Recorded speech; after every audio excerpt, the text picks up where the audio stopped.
Robot polisi yang sedang dikembangkan Polri disebut akan digunakan untuk pekerjaan-pekerjaan yang berbahaya dan akan membantu kerja Polri di waktu mendatang.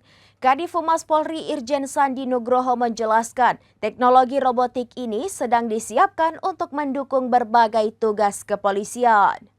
Sandi menyebut teknologi ini ditargetkan mulai diterapkan secara bertahap pada 2026 dan diharapkan dapat berfungsi optimal pada 2030. Beberapa fungsi yang tengah dikembangkan antara lain Robodoc untuk membantu unit K9 mendeteksi bahan berbahaya tanpa perlu pemeliharaan rutin seperti hewan asli. Robot patroli yang dapat memantau pelanggaran lalu lintas hingga situasi di area rawan seperti gedung kosong dan lokasi bencana. Robot SAR dan penjinak bom yang akan digunakan untuk misi penyelamatan dalam kebakaran, gempa, hingga penyanderaan. Selain efisien, robot-robot ini dinilai lebih tahan terhadap cuaca ekstrim, tidak memerlukan pelatihan manual, serta lebih cepat dikerahkan dalam kondisi darurat.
Demikian informasi terkini Syederalun, saksikan terus informasi lainnya. Jangan lupa like dan share seluruh akun serambinews.com.